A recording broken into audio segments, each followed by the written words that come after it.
Seja muito bem-vinda ao Pode Brilhar. Eu sou a Anaía. Eu sou a Gabi. E a gente está aqui para o nosso último episódio da temporada, onde a gente ouviu mulheres super interessantes, mulheres que nos ouviram, escutaram nosso projeto e outras mulheres que a gente pesquisou na internet, né, Gabriela? Que compartilham coisas incríveis com a gente. Hoje, quem está aqui com a gente, ela tem uma capacidade de ajustar o seu brilho, de regular a sua luz. Ela conduz a intensidade de quanto você vai reluzir. Fotógrafa, viajada. Ela faz brilhar no mundo as nossas raízes brasileiras e a nossa intensidade como brasileiro. Apaixonada por pessoas e lugares. Hoje, mais uma manezinha do mundo aqui no Pode Brilhar. Renata Larroy. Adorei. Seja muito bem-vinda. Obrigada por aceitar o convite de estar aqui com a gente, compartilhar a sua história incrível. É isso aí. O prazer é meu. Que delícia. Quem é você, Renata? Ai, gente, na minha primeira pergunta. De terapia. Quem é você, Renata?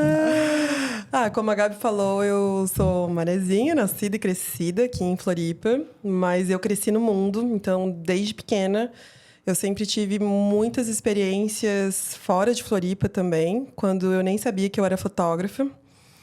Ou que eu iria, né? Ser fotógrafa, me tornar. E as experiências de intercâmbio no mundo, vivendo outros modos de vida, foram tornando, assim, né? Fazendo um molde na minha personalidade, nos meus interesses. E aos 26 anos, resolvi largar a minha carreira corporativa como administradora para me dedicar exclusivamente à fotografia. E desde então, hoje tenho 34, me dedico à fotografia documental e de retratos e a paixão só cresce. Que demais, que demais. Queremos fotos. E me diz uma coisa, uma pessoa viajada, por que Floripa? Porque nasci aqui, né? Mas porque ainda moro aqui. Por que voltar? Por que voltar para Floripa? Na verdade, primeiro, eu acho que, claro, a pandemia me trouxe de volta para cá. Mas também eu via que eu viajava muito e fotografava a vida das pessoas e eu me sentia que eu também não tinha raízes, assim, né? Eu viajava e vivia em vários países, aprendia vários idiomas, mas, na verdade, eu não pertencia a nenhum lugar e isso me causava incômodo. Olha, curioso. E eu acho que as fotos, com certeza, me trouxeram de volta para as minhas raízes, para eu resolver esse assunto mal entendido. E, graças a Deus, eu tive a oportunidade de ressignificar, né, essa minha relação com Floripa e de resgatar as minhas raízes. E hoje eu amo morar aqui. Enche a boca para dizer, eu moro em Floripa. E sou manezinha. E viaja o mundo Somos e volta três. para casa. Eu acho que antes, quando eu era mais novinha, assim, as viagens, os intercâmbios, lógico, era oportunidades, também uma conveniência, né? Um plano de carreira, talvez. E também era uma fuga dos problemas, das sombras. E hoje é muito mais um encontro, assim. E hoje eu amo voltar pra cá. Que legal, eu Antes também. eu não gostava muito. Eu sempre gostei, mas eu entendo isso, essa tua fala. E tu estavas no mundo corporativo com 26 anos, por que tu escolheu a fotografia? Porque não tem uma coisa que tem nada a ver com a outra, né? Sim, não, assim. Só se tu era fotógrafo do mundo corporativo. Foi uma coisa muito natural. A câmera sempre foi um objeto que me despertou muita curiosidade. Vocês têm filhos, né? Sempre foi meu brinquedinho preferido, assim. Todas as pessoas que tinham câmeras fotográficas ou aquelas primeiras câmeras digitais que eram enormes e era com disquete. Eu sempre queria roubar para ficar brincando com aquilo, saber como funcionava. E meus pais sempre gostaram de fotografias, então eu tive uma infância muito bem documentada. A melhor amiga da minha mãe era fotógrafa, então eu sempre tive fotos muito bonitas da minha infância. E nas viagens também, né? Quando a gente viaja, intercâmbio, ou era uma forma de fotografar as minhas experiências para poder contar depois. Poder compartilhar, porque eu sempre tinha que fazer palestras no colégio e, enfim, prestar contas também. Então, eu tinha que fotografar muito e também me ajudava a me conectar com as pessoas, a fotografia. E foi muito natural, assim. Já mais velha, depois de formada, eu descobri que o mundo corporativo sugava tanto a minha alma que eu não tinha um hobby. E aí eu pensei, putz, eu tenho que ter um hobby? O que eu gosto de fazer, de fato? E aí eu falei, tá, mas o que pode ser meu hobby? O que eu realmente gosto de fazer? O que as pessoas me elogiam? E aí eu lembrava do Orkut, do Facebook, que todos meus amigos tinham as fotos no perfil que eu que tinha tirado. Olha. Então, o hobby vai ser o curso de fotografia. E aí eu trabalhava o dia inteiro com vendas, aquela loucura, bolsa de valores quase. E eu não tinha tempo para fazer os exercícios da aula de fotografia.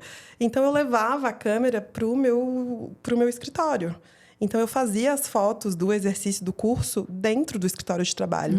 E foi aí que começou a minha linguagem que eu tenho até hoje. Do fotojornalismo, quase, que eu trago para o mundo corporativo, que é documentar as pessoas fazendo o que elas fazem, né? A profissão delas. E começou por uma necessidade, quase, porque eu não tinha o tempo que os outros estudantes tinham, né? Que eu fazia uma dupla jornada, quase. Gente, que interessante. E aí, que legal.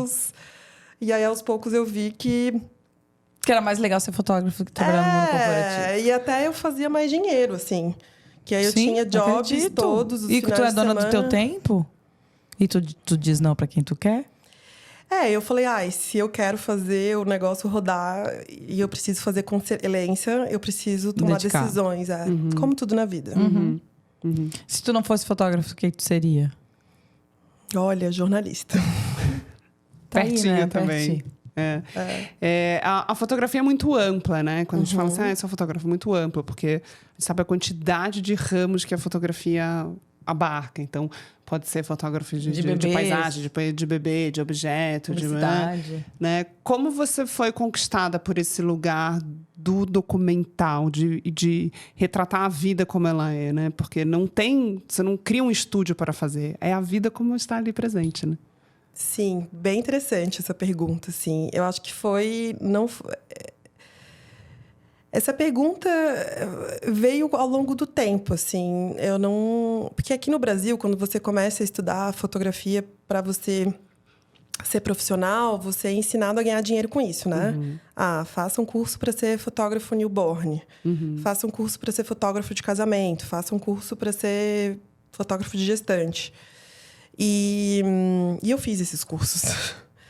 E aí E tá tudo bem também, E né? tá tudo bem. E você aprende coisas incríveis para gerir um negócio de fotografia que, como qualquer outro negócio, também precisa dar lucro e precisa entregar resultados. Só que eu pensei, gente, se eu fizer isso, eu vou ganhar dinheiro, eu vou entregar, mas daqui a 6 meses eu Vai vou querer cansar, mudar. vou querer mudar. Eu preciso fazer algo e eu sempre fui muito atrás do autoconhecimento, assim, de experiências que eu fosse aprender sobre a minha pessoa, que me transformasse. E nessas experiências eu via que no meu estilo de vida, na minha essência, aquele modelo não funcionava para o que eu acreditava. E aí fui buscar, mas o que vai funcionar para mim? E aí fui olhando para minha história, com todos os intercâmbios que eu fiz, com as pessoas que eu conheci, para o mundo corporativo, né, com o que eu tinha feito antes. Deixa eu arrumar aqui. E aí fui testando de tudo, assim. Tudo que me convidavam. O professor vai fazer um ensaio para uma marca de moda. Posso ser assistente. O coleguinha vai fazer um show. Eu morava em Belo Horizonte na época. Na Savassi. Vou fotografar. Eu conheci o Marcos Piangers, que é nosso amigo em comum, num evento. Apaixonei com o trabalho dele. Mandei um DM para ele. Quero fotografar a sua família. Quero passar o final de semana com vocês. Foi assim? Foi assim. Muito experimental, assim. E aí eu vi que eu gostava disso, assim, de entrar na vida das pessoas e criar conexões mais profundas. Só que a resposta só veio mesmo depois que eu abri um livro de fotografia que se chamava As 100 Melhores Fotos do Mundo. E eu comecei a folhear esse livro e eu comecei a selecionar as fotos que mais me emocionavam por um motivo. E eu vi que as fotos que mais me emocionavam por um motivo, elas tinham muitas coisas em comum. E elas eram em preto e branco, elas eram feitas sem direção, elas eram feitas, né, na rua ou, enfim, do cotidiano. E eram aquelas fotos que mais me chamavam a atenção.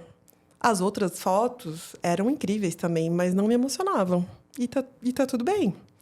E aí eu falei, se me emociona, é porque faz sentido. Então eu tenho que ir Nessa linha. E aí eu fui com tudo. Que lindo. Isso quanto tempo faz já? Isso já faz uns 7 anos. Tem 7 anos que tu é uma fotógrafa documental, assim, que você fala? Porque aí eu morava em BH, aí eu comecei, o meu primeiro projeto que eu fiz lá, eu fui para o norte de Minas, onde eu fiz uma imersão no Jequitinhonha, que foi com as artesãs do barro. E também foi o ano que aconteceu a tragédia da Vale, né? Que aí eu fui visitar as famílias que tinham sido afetadas. Aquilo também mexeu muito comigo. De Mariana ou Brumadinho? Mariana. E aí depois comecei a documentar os bastidores das escolas de samba aqui. E eu via que aquilo, além de me trazer uma vivência, me posicionava também, de certa forma. Que os clientes que vinham para mim gostavam daquilo também. E a gente tinha assuntos em comum sobre isso e... Enfim, até hoje por isso assim. Jornalismo uma fotojornalismo, né? Fotojornalismo que fala, né? Aí depois, mais tarde, eu fui para a África me especializar nisso, assim. Mas essas fotos primeiras que me levaram até lá, sabe? Eu fiquei muito curiosa, assim. Eu adoro uma das coisas uma das formas que eu gosto de aprender. A gente estava conversando antes, né? Podcast é uma forma que eu gosto de ouvir porque eu me sinto aprendendo alguma coisa. Mas eu sou apaixonada por documentário também. Assisto bastante documentário. Adoro. Também é uma História outra real forma e documentário, eu adoro. De aprender, assim. E gosto de documentários de fotojornalistas que se enfiam em guerras, em lugares, assim, que você diz, meu Deus, né? Sendo uma mulher, viajando o mundo. Sozinha. Com a câmera na mão, né? E aí a gente está falando de segurança também, porque seu equipamento é caro, né? E a sua segurança do seu corpo, da sua vida. Conta um pouco disso pra gente. É bem complicado. E eu acho que a melhor coisa, assim, foi eu ter ido para a África. Porque aqui no Brasil, eu nunca tinha... eu tinha esses projetos, né? Que eu ia muito por causa das experiências que eu queria viver, muito por conta própria. E até hoje eu faço isso. Mas eu pensei, não, eu vou para a África, então, fazer esse mestrado, porque eu quero me profissionalizar, eu quero viver disso. E, a princípio, eu fui para transformar esses projetos, que eu já estava fazendo de forma empírica, de maneira profissional, e lá eu descobri o fotojornalismo. Aí eu vi que o buraco era mais embaixo. Só que eu me dei bem, assim, porque... comunicativa, fotógrafa brasileira e... Para onde na África você foi? África do Sul? Joanesburgo, África do Sul. Mas, ao mesmo tempo, eu via que eu não podia andar sozinha em Joanesburgo, sendo uma mulher branca, brasileira, estrangeira, naquele contexto político-econômico que o país vivia naquela época que eu vivi, sabe? Acho que até hoje ainda, não? Até hoje mudou. É difícil Joanesburgo, né?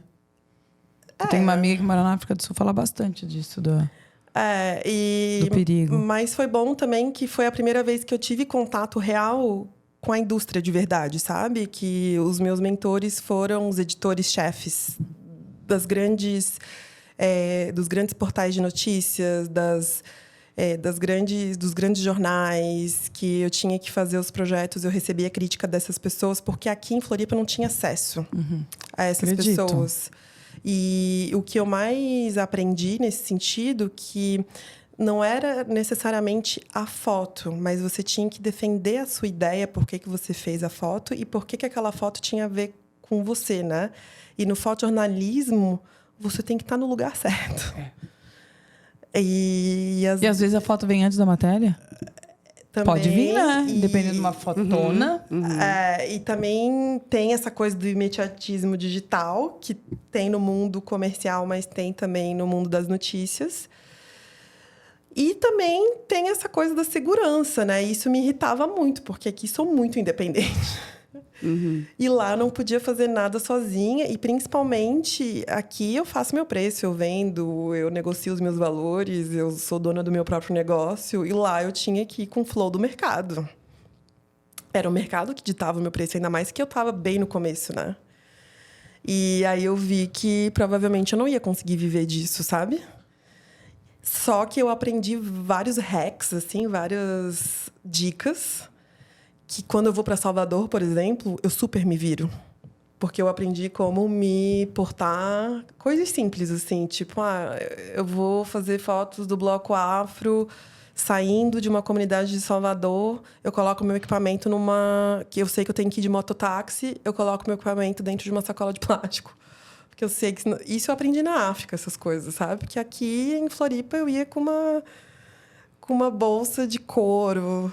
Porque a gente mora numa bolha, né? Floripa é uma bolha, né? Se a gente pensar o mundo, pensar o Brasil, a gente mora numa bolha. E aí eu via também que muitos trabalhos eu não pegava, não porque eu não era talentosa, mas que para o editor era muito mais trabalhoso me mandar junto com segurança, e era mais custoso e mais trabalho de logística para ele, disso também. E outra coisa também, a primeira vez que eu fui para Sapucaí fotografar para um jornal sul-africano, como mídia internacional, eu era a única mulher. E as minhas fotos eram muito diferentes do que as fotos dos outros fotojornalistas. Homem. Locais, da mídia local. Não, da mídia internacional. Da mídia internacional. E aí, isso daí é um papo para outro podcast, assim, né? Que, na verdade, a gente conhece o mundo pelos olhos de homens brancos, né? E isso é um assunto muito sério. Muito sério. E aí virou polêmica as fotos que você fez desse carnaval? Sim, sim, porque, claro, tinha... Foram duas polêmicas, assim, desse carnaval... E de um ritual de um estado absolutista na África que chama Suazilândia, que hoje é Eswatini, que também era uma mulher branca, uma mulher fotografando, que era era onde o rei escolhe a sua próxima esposa, e eram mulheres que estavam nuas, assim, né? Tipo, sei lá, 10 mil mulheres. Só que você olha minhas fotos e você não olha para o peito das mulheres. Primeiro, não era sobre o peito das mulheres. Sabe? E aí, isso você vê no fotojornalismo, assim. E são muito poucas mulheres trabalhando. Muito poucas mulheres. E aí, você também tem que se masculinizar, sabe? Quando eu morava na África, assim, era muito difícil eu colocar um batom vermelho. Era muito difícil eu colocar um vestido, um ombrinho. Ombro pra fora. Porque eu queria me esconder, na verdade. Você sabe que tem uma máxima, não sei se você já ouviu isso no audiovisual, que... diz assim, que se você estiver assistindo um filme, né, uma cena de sexo, se a mulher estiver totalmente vulnerável, o diretor é homem. Se o homem estiver por cima com a bunda aparecendo, a diretora é mulher. Já ouvi falar. Esse é um meme, né? Mas se a gente for investigar, parar cena por cena, você diz, mulher, homem. Olha quem tá vulnerável, né? E aí você vai ver o corpo lá feminino todo exposto, a mulher pagando tudo, e o homem de calça. Porque tem homem transa de calça em filme dirigido por homem, o homem transa de calça. Mas assim, também temos mulheres brasileiras, fotojornalismo incríveis, que também têm um trabalho independente, que eu sempre tento apoiar, assim, porque eu sei que é muito difícil essa realidade, e elas são muito necessárias. Totalmente. Principalmente, assim, quando vai cobrir alguma coisa política e tal. Eu gosto da Gabriela, da minha xará. Maravilhosa. Merecem todos os aplausos do mundo, assim, sabe? Mas também descobri que eu gosto dessa linguagem, mas não tanto da rotina todos os dias. Então, daí tu me falou que tu vai fotografar um casamento. Então, a noiva te contratou por esse olhar documental. Ela vai ter as fotos de casamento normal também? Vai ter um fotógrafo tirando fotos normais? Mas o que é uma foto normal pra você? Essa que tu falou do curso. Que tu fez o curso de casamento, de nascimento, de gravidez. E tu falou que tu é uma fotógrafa que tu não foi pra essa área. Sim. Né? Foto, sei lá como é que é foto normal de casamento também. Enfim. Mas é que eu nunca tinha... Pra mim foi uma novidade tu dizer que tu vai tocar em casa, fazer um casamento, entendeu? Sério? Eu achei que tu era mais fotos documentais, preto e branco. Mas isso pode família. se aplicar... Ela não vai ter um fotógrafo beijinho... Não sei por que. Achei que... que Fazer o trabalho padrãozão. documental parece que é mais. Por exemplo, vou te dar. O Jerônimo, meu marido que é DJ, ele tinha super preconceito de ir pra casamento. Aham. Eu sou músico, eu sou artista, eu não vou pra casamento. Ele fez ser o que ele é hoje, e ele é um diferencial de casamento, né? Eu via sempre tu nas tuas redes sociais fotografando mais fotógrafas artísticas. Tem vários fotógrafos que dizem que não fotografam casamento. Vários. Eu tinha esse preconceito também até esse ano, assim, e... Então não vai ser o primeiro, já tem vários casamentos. Já fotografei vários esse ano. O primeiro foi na África, foi um casamento tradicional, no meio de Soweto. Que tem uma história, talvez não é o mesmo casamento do ocidental aqui. Sim, foi o primeiro de todos, assim.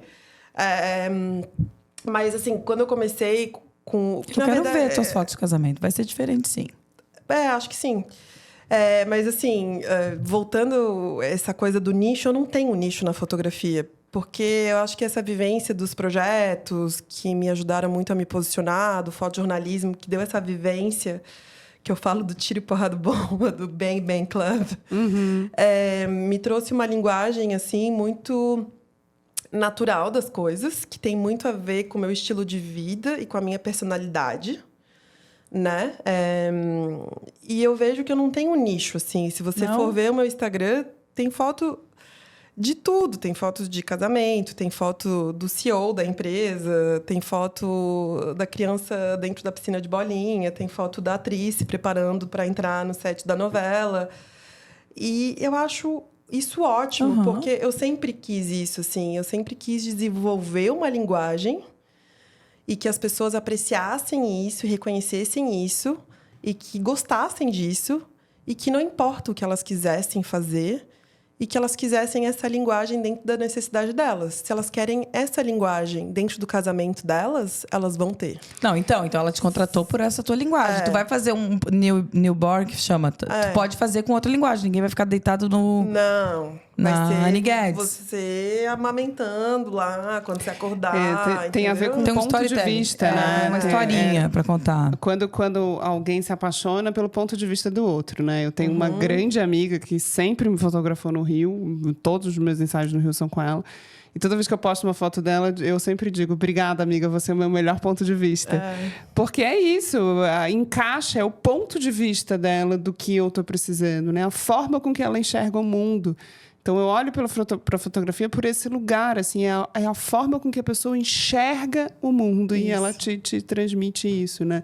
Então, se alguém quer fazer um casamento mais documental, né, quer fazer uma coisa mais intimista, uma coisa que tem o seu olhar, é isso, né? É o que você falou, independe do evento, né? Tem a ver com o olhar que você quer dar para as coisas. Ou campanha publicitária, assim, eu vejo que depois da pandemia...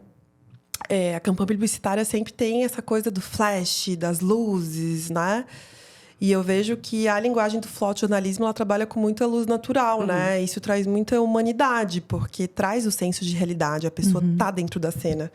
E isso, às vezes, para uma campanha publicitária, traz... Mas fake. Não, traz muito conexão. Quando te procuram. Com o teu público, traz vida real. Então, para algumas marcas, dependendo do objetivo estratégico delas, isso é muito bom. Para um Instagram, para um Stories, às vezes é isso que gera um engajamento. Cada vez mais, né? As publicidades estão procurando. O pessoal da minha classe é vítima da vida normal. Claro, então, assim, não querem mais ator. Né? Então, querem pessoas normais. Então, você vai para um casting de uma Nívea, né? Ela não quer mais a atriz, ela quer uma pessoa de vida normal. E aí pergunta, você tem filho? Então, pode ser você com seus filhos, com seu marido mesmo? Porque... E você mesmo filma e você mesmo... porque isso gera a conexão. E também tem outra, assim, eu sempre gostei de estar em movimento, né? No começo eu tinha todos os rebatedores, todos os flashes, todos os boxes. E eu falei, gente, para eu conseguir carregar tudo isso... Eu vou ter que ter assistente, eu vou ter que ter, tipo assim, um estoque dentro, né? Um lugar. Tipo, isso não cabia no meu estilo de vida. Então, assim, eu vou ter que aprender a trabalhar com o mínimo de equipamento possível. E eu vou ter que aprender a ler a luz natural. Porque é onde onde o meu escritório vai caber dentro da minha mochila. E é o que vai me dar mais mobilidade. É isso que as pessoas também esquecem hoje de, tipo, olhar para si o que faz sentido para si. E tu te fotografa? Há pouco tempo eu comecei a deixar me fotografarem também. Ah, te fotografarem? Aham. Mas tu selfie? Não vale selfie? Tu mesmo te fotografar? De autorretrato, É. você fala? Não tanto. Eu comecei a falar... Isso aí é bem legal também. Eu acho que o meu negócio virou mais abundante depois que eu mostrei A tua mais cara. a minha cara. Eu super falo isso pra quem não mostra a cara no Instagram. Também. Mas não só de mostrar a cara, sabe? Mas de falar por que eu faço esse estilo sim. de foto e como que eu faço. Contar a história. Contar a tua história. Porque antes eu só mostrava foto. Ai, olha só que foto bonita. E hoje eu comunico... Não, gente, eu faço assim porque eu acredito que tem que ser assim, ou enfim. E como que eu É a faço? tua assinatura. Por que eu fiz exatamente aquilo? Porque é aí que eu acho que eu consigo atrair as pessoas que eu quero virar amiga, né? Eu tenho vários dos meus clientes viram meus amigos. Que delícia. Rê, mas daí tu falou porque agora que tu deixou as pessoas te fotografarem? Por causa alguma coisa... Eu acho que antes, como eu trabalhava no mundo corporativo e sempre trabalhei em times extremamente masculinos, enfim, eu também ganhei muito, muito peso, né? Durante esse processo de carreira, disso e aquilo. Eu não queria ser vista. Essa coisa da câmera era até tipo assim, tá, eu sou fotógrafa, eu sou atrás da câmera. Era até tipo um escudo, tu entende? E eu não deixava ninguém me fotografar, porque eu pensei, cara, eu sou fotógrafa. Eu que vou tirar foto. Eu não preciso estar do outro lado. Era uma desculpa que eu tinha. Uma defesa. Uma defesa. Mas até o momento que eu deixei me fotografarem. Aí eu vi, querida, que eu tinha uma loba aqui dentro. O que mudou? Qual foi, o que fez tu mudar assim? Eu vou me dar essa chance de ver a minha loba. Não foi Não? nada planejado. Nada planejado. Mas topou o clique. Nesses projetos eu fui conhecendo outros fotógrafos, outros professores, que fui admirando o trabalho. E foi, Deixo. Tipo, queria fotografar com aquele cara de Curitiba. Achei massa o approach dele. E aí, na pandemia, tava todo mundo precisando se ajudar. O que a África me ensinou, essa coisa da comunidade. Pra gente vencer os desafios atuais. Falei, não, cara, já tô curiosa, bora lá. E aí eu vi que existem pessoas interessantes e que eu era muito interessante gata. do outro lado da câmera. E que, tipo, eu sabia fotografar muito bem. Que legal. E que isso, tipo, ajudava a ilustrar os meus processos, assim. E que, na verdade, o engajamento lá das redes sociais, quando eu apareço, querida... as pessoas querem saber a fofoca da minha vida. E assim, eu sou zero blogueira, zero tudo, mas quando eu compartilho como foi pra mim fazer aquele tipo de foto... eu acho que não é nem blogueira, tu é contando a tua história de como é a tua profissão, né? E eu acho que foi interessante também eu ficar vulnerável, porque eu acho que eu... Baixou um pouco a guarda. E eu falei, quando eu vou fotografar alguém que eu vejo que tá mais travado, eu falei... eu já estive no lugar dela ou dele. Empático. Perfeito. Perfeito. Renata, vou aproveitar isso que você falou. E a gente adora conversar aqui sobre construção de autoestima, né? Esse corpo que a gente vai se descobrindo normalmente ali na adolescência, né? É um corpo que vai crescendo, vai tomando outras proporções. A gente escuta muita coisa na adolescência e agora a fase adulta, assim. Esses momentos de mudança, às vezes mais peso, às vezes menos peso, às vezes gestação. A Renata é super alta também, Como né? é essa construção da autoestima para você? Olha, eu acho que a fotografia é uma ferramenta... É bem louco, assim, essa relação que eu tive ao longo do tempo. E acho que essa minha volta para Floripa, esse resgate para as minhas raízes... Porque as pessoas veem muito assim... a pessoa tá acima do peso. A pessoa tá... Sei lá, qualquer característica de alguém, né? É só a ponta do iceberg, na verdade, né? Tem muita coisa rolando por trás disso. E eu acho que todo esse resgate que eu tive com as minhas raízes, com a minha história, ajudou muito, assim, com a minha autoestima. Mas começou muito antes dessa coisa de eu deixar de ser fotografada. Começou de eu voltar a frequentar ali o sul da ilha, a praia, os momentos do pôr do sol que eu via que eu amava isso e me fazia muito bem. Que daí eu comecei a fazer algumas fotos que eu comecei a vender isso para as pessoas, para colocar tipo como objeto de decoração, assim. Começou com uma cliente minha que eu fotografei o parto dela. Fez uma consultoria de imagem. Porque aquela Renata, que era fotojornalista na África, não existia mais. A Renata do mundo corporativo não existia mais. Aquele corpo que eu tinha não existia mais. E qual é a roupa que eu vou vestir? O que me cai bem? Quais são as cores? O estilo de vida já não era mais. E eu tinha um preconceito contra a moda gigante. Eu achava fútil. Sim. E hoje eu amo. E aí isso tudo foi uma transformação, assim. Que lindo. E do nada, assim, aquele ano, especificamente, que eu tava resgatando meu feminino, eu nunca fotografei tantas Viu? Quando a mulheres gente tá poderosa, gente. na minha vida. Mas não era assim, ó. Era muitas mulheres mesmo, de diferentes idades, faixa etárias, profissões. Mas elas queriam me fotografar, elas como mulheres. Eu faço terapia e eu falava para minha terapeuta, por que isso está acontecendo? Por que eu? Que legal. Aí ela falava, Renata, sua arte é você. E chama, né? Quando a gente tá bem com a gente mesmo, né? Da autoestima, o teu auto-amor. Então, tu consegue produzir melhor. Mas, as pessoas assim, sentem isso, mas né? eu não estava totalmente Ainda bem. não? Essa Os troca processos que de eu cura? tive com as mulheres através do meu trabalho era uma cura para elas, porque elas Mas estavam... elas te ajudaram a te curar Muito, também. A gente tem que muito. saber que a gente se ajuda muito, nós mulheres. Porque né? se nesse processo de encontro com o feminino aparece um cliente muito mais homem, é mais cômodo, digamos assim, né? Agora, a hora que aparecem mulheres com diversas cores, potências e possibilidades, você começa a dizer, gente, olha que desafiador. Nossa, deve ser muito mais legal fotografar mulher do que homem. Ah, Contar mas historinha. mas é difícil, porque a mulher, ela quer se sentir linda na foto, né? E Tá. também tem isso. Dá mais trabalho.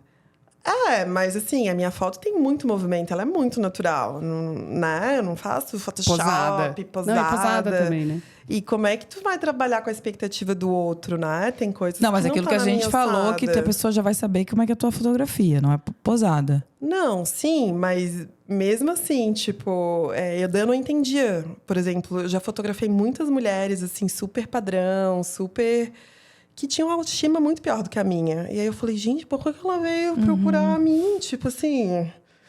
É uma pira. Eu Tá, já daí levei tu faz- várias sessões pra terapia. Na tua pira, além de terapia, o que tu mais faz pra cuidar de ti? Você tá com saúde mental, né? O que tu mais faz pra cuidar de ti? Eu acho que esse ano a grande virada de chave, assim, que eu não... Eu ressignifiquei a minha relação com o exercício físico, assim. Eu fiz muitos projetos esse ano, assim, pensando no longo prazo. Eu tinha que fazer uma dupla jornada, quase. E eu encontrei um exercício físico que eu amo. E eu vi que o exercício físico não era para emagrecer. Não. Era para eu conseguir cumprir a minha agenda e ficar bem Se disposta. sentir bem. sobre saúde. E para organizar a minha rotina. Já que eu fico todo dia num lugar diferente, eu precisava um norte, sabe? Uma coisa que me aterrasse, que eu começasse o dia bem. Então, hoje, assim, eu não faço mais exercício físico para emagrecer. Eu não faço... Não é mais sobre a estética. É muito mais sobre saúde E mental. trabalha a nossa mente. E sobre estar com outras mulheres, assim, do que qualquer outra coisa. Adoro também e meu um preparo clubinho. físico no sentido do seu ofício, a disposição do seu ofício. Que deve se agachar, né? Eu tenho muitos amigos fotógrafos e muita gente fala da coisa do peso, às vezes, da câmera. Esse braço que dói, uma agacha, tendinite aqui, uma tendinite aqui. Porque essa aqui, amiga, fica horas aqui com uma mão completamente anti-anatômica, né? Às vezes, né? Esperando a foto acontecer, no caso do fotojornalismo, né? Você tá lá assim, né? Num outro lugar do corpo. Então, muito mais a serviço do seu corpo, né? E você tem que buscar o ângulo também, né? Acho que o fotógrafo, ele tem que enxergar aquilo que a pessoa comum não vê, assim, né?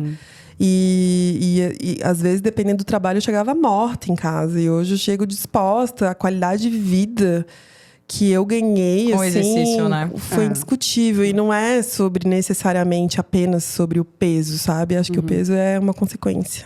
A gente é super entusiasta aqui da atividade física. Não, como saúde mental. Mudou a minha Como saúde vida. Mudou a minha mental. vida. Hoje, meu pai chegou lá em casa, que eu tava com roupa de ginástica. Dele, meu Deus, você já fez? Eu falei assim, pai, eu sou outra pessoa.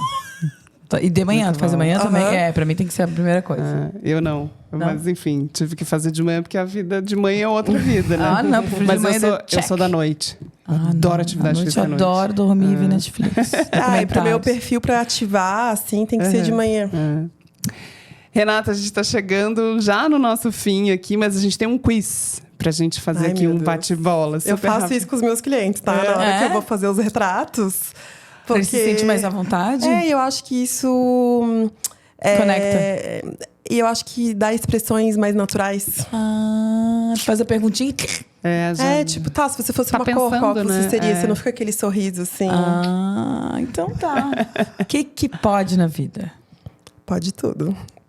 Já respondi essa também. O que não pode? Eu acho que não pode ser infeliz, assim. Fazer algo que você não acredita. Que não faz sentido pra você. O que te brilha os olhos? O meu trabalho. Que lindo. O que mais reluz em Floripa? O nascer do sol do sul da ilha. Um sonho brilhante. Dar a volta ao mundo. Uau, que sensacional. Aí, arrepiei. Ai, que sensacional, adorei. Fotografar o mundo. Renata, muito obrigada por ter Muito. aceitado o nosso convite. Um prazer imenso conhecer a sua história, a sua jornada. Que a sua jornada ganhe um mundo aí, porque a gente precisa de mais mulheres com o seu olhar transformador no mundo e trazendo essa referência de uma mulher brasileira no mundo, fotografando com o seu olhar. Muito Adoramos saber obrigada. da tua história. Obrigada. Obrigada, vida longa ao projeto. Assim Abra seja. caminho. E assim, a gente termina a nossa primeira temporada com essas mulheres incríveis que a gente entrevistou. A gente queria agradecer esse estúdio maravilhoso, H2 Podcast, né, Gabi? Sim, os nossos queridos Estúdio Mergê, parceiros desde o início e que dão essa cara linda de cores, paletas e cortes e coisas pra gente no Instagram também, além de pensar o conteúdo e a estética desse trabalho. E a gente se vê numa próxima temporada. Por isso você tem que comentar, dar dica, sugestão de quem que a gente pode entrevistar para nossa segunda temporada, né, Gabi? Exatamente. O que a gente pode fazer? A gente podia fazer uma temporada na rua, no verão, né? Podia fazer essas coisas. A gente é bem Ideia, aberta gente. pra ideia. Manda pra gente. Obrigada, Eu tá? tenho sugestões. Oba! Obrigada. Até já.